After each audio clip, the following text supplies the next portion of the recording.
जी बिस्मिल्लाहिर्रहमानिर्रहीम। अच्छा, ऐसा है कि यूनानी इमिग्रेशन में वीज़ा के मराहिल मैंने आपको बताए हैं। उसके बाद वीज़ा की अक़साम है बड़ी। अच्छा, बड़े सारे वीज़ा जात ऐसे हैं जो वीज़ा जात तकरीबन एक वीज़ा 1 साल का है, एक 3 साल का है, एक 5 साल का है।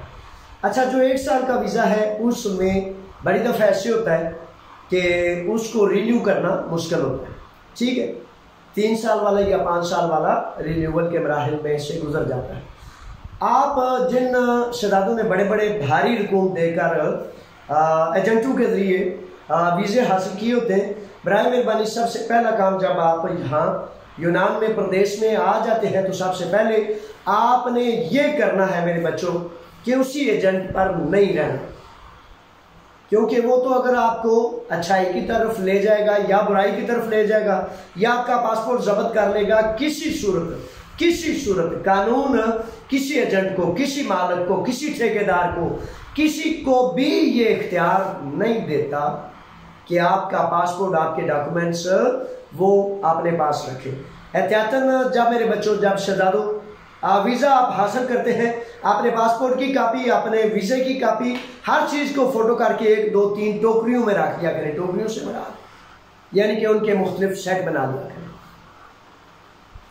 अच्छा, इसमें ऐसा होता है कि जब आप एंटर हो जाते हैं तो पहले मैंने बताया कि 1 माह के अंदर अंदर अगर आपका ठेकेदार आपका प्रोसेस नहीं करता, आपका मामला शुरू नहीं करता, तो अगर वो आपके कागजात आपको नहीं देता तो पर्चा दर्ज कराएं। पर्चा दर्ज कराने के लिए और बड़े सारे मुख्तलिफ मराहिल के लिए, चूँकि आप दूर दराज इलाकों में आते हैं, फॉर एग्जाम्पल एथन से आप 1000 किलोमीटर दूर आ रहे हैं, वहाँ मेरे बच्चों सबसे पहले आने के फौरन बाद आपने एक वकील से रब्ता कर लेना, आते ही दूसरे रोज। इससे कबल कि आपका ठेकेदार आपसे चुकन्ना हो जाए, आपसे होशियार हो जाए, एक वकील से किसी भी जरिए से मेरे बच्चों जब टारगेट किया जाता है, जब जंग पे जाते हैं, किसी भी मंजिल की तरफ जाते हैं, तो अपने अहम तरीन निकात को अपने पल्ले बांध के रखते हैं कि मैंने अगर ऐसा हुआ तो क्या करना है, अगर ऐसा हुआ तो क्या करना है। ऐसे नहीं करते कि किसी ने लूट लिया तो लूटते जाओ, गिरा दिया तो गिरते जाओ, घसीट दिया तो घसीटते जाओ।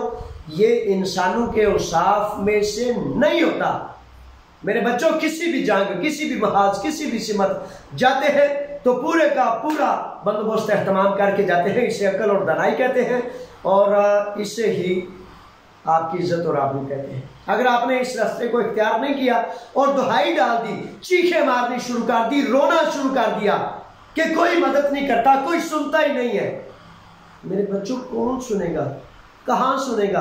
आपने सुनाया ही नहीं। अब जब वो कहते हैं अब क्या पछताए होत, जब चिड़ियां चुन गई खेत, जब सारा कुछ जाया कर दिया, बर्बाद कर दिया आपने अपने कदमों पर, अपने फैसलों पर, अपनी राय से, तो मेरे बच्चों यहाँ प्रदेश है।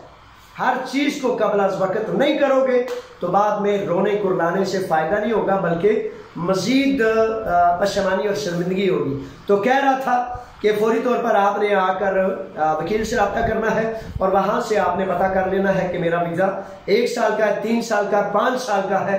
तो उस हवाले से तरतीब और तैयारी आपने कर लेनी है। अगर फॉर एग्जाम्पल इन चीज़ों के अलावा कोई चीज़ ऐसे पूछनी हो तो उन इब्तदाई दिनों में पूछ लिया करें। और ज़्यादा बेहतर और बरतर वाला ये होता है कि आप किसी एजेंट, स्मगलर को 20, 25, 50 लाख देने की बजाय खुद किसी ऐसे फर्द को, अपने महल्लेदार को, अपने अजीज़ो कारब में से किसी साथी को ढूंढेंगे जो आपकी एप्लीकेशन करेगा।